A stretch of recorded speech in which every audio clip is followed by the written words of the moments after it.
Bienvenidos. En el video del día de hoy vamos a ver lo que es potencia eléctrica. Vamos a definir primero qué es potencia. Potencia la definimos como la cantidad de trabajo por unidad de tiempo. Por ende, pues, potencia eléctrica es la cantidad de trabajo eléctrico de un elemento eléctrico por unidad de tiempo. Lo clásico es el triángulo de potencias, donde la hipotenusa es la potencia aparente, el cateto opuesto es la potencia reactiva y el cateto adyacente es la potencia real. ¿Sí?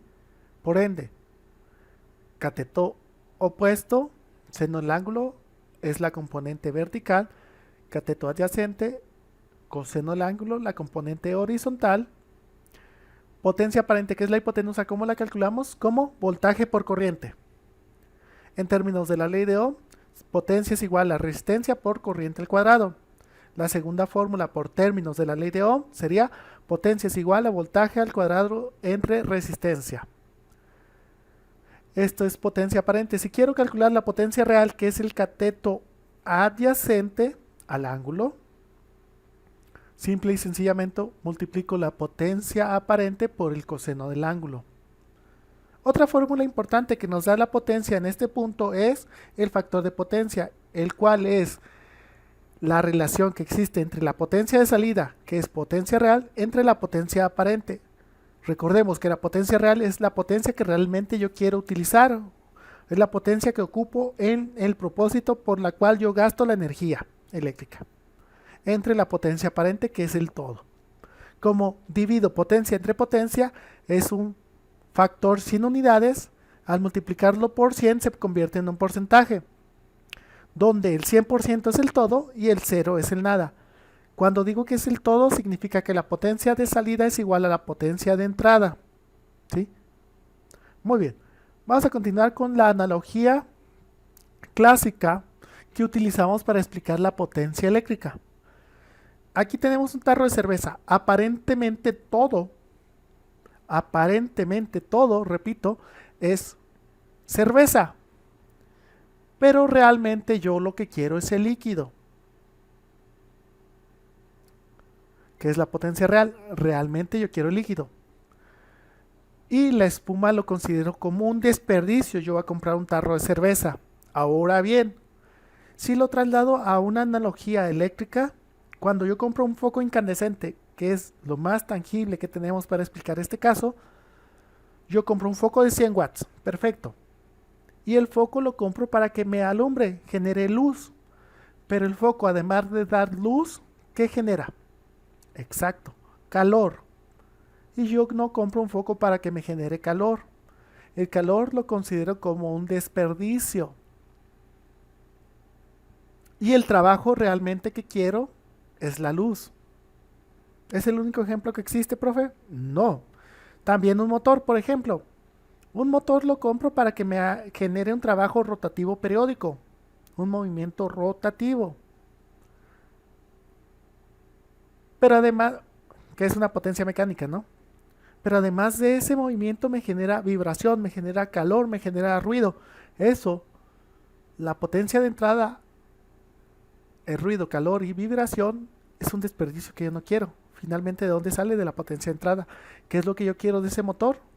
Es el movimiento. Vamos a los circuitos RLC, que es lo que nos interesa en este caso. Aquí tengo un circuito RLC con un voltaje de 120 volts, 50 Hz de frecuencia, resistencia 4700 ohms, 10 milihenrios y una capacitancia de 15 microfaradios.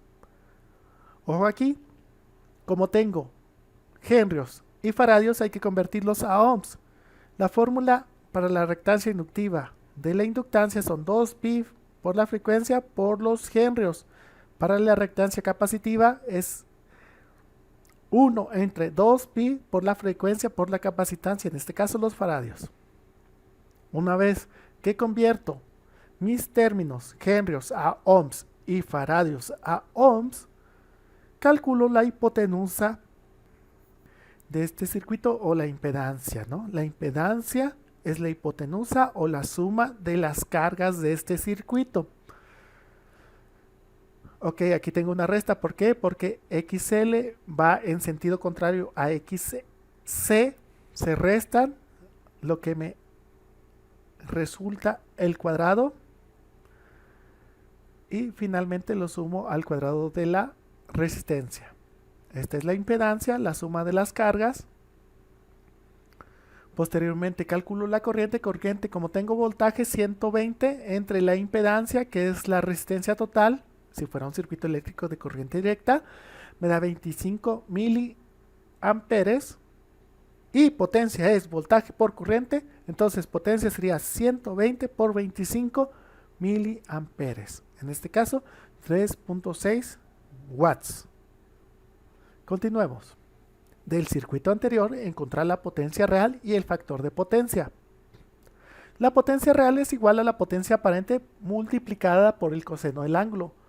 Como ya tengo la potencia aparente, voltaje por corriente, me falta el ángulo de fase.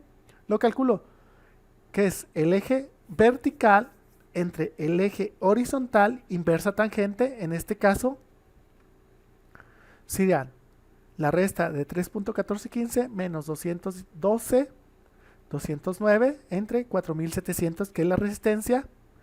Estoy calculando el ángulo de fase entre la impedancia o de la impedancia, me da 2.54. Aquí están los cálculos. Finalmente la potencia real es 120, que es el voltaje, 25.5 miliamperes, que es la corriente total, por el coseno del ángulo que calculé. Si ven un signo negativo, ¿qué significa este signo negativo? Vamos a devolvernos al circuito y veo que la capacitancia o la reactancia capacitiva es mayor a la reactancia inductiva. Al hacer la resta, el vector queda hacia el eje negativo de las Y's, por eso es el signo negativo. Si quieres no lo pongas, los resultados van a ser exactamente los mismos, pero el signo eso significa. Finalmente, como el problema me pide calcular el factor de potencia, calculo factor de potencia va a ser igual a potencia real, que calculo 3.056 entre potencia aparente 3.06 por 100. Como es un porcentaje, me da el 99.86, un factor de potencia muy alto. Finalmente, del circuito anterior, comprobar que la suma de potencias es igual a la potencia total. Como potencia es igual a voltaje por corriente y es un circuito en serie, la corriente es la misma en cada elemento del circuito. Hay que calcular el voltaje para calcular la potencia.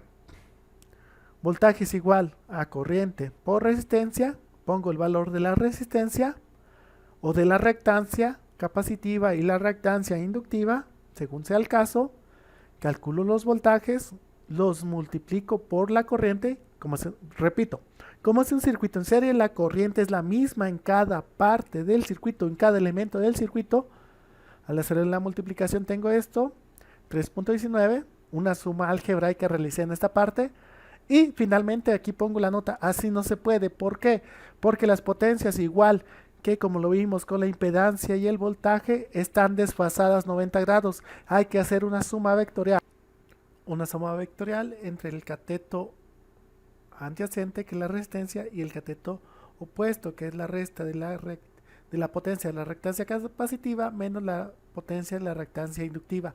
No importa el orden, si es inductiva o capacitiva, al final al cuadrado sería un factor positivo. En este caso me da 3.054, donde tenía una potencia de 3.06.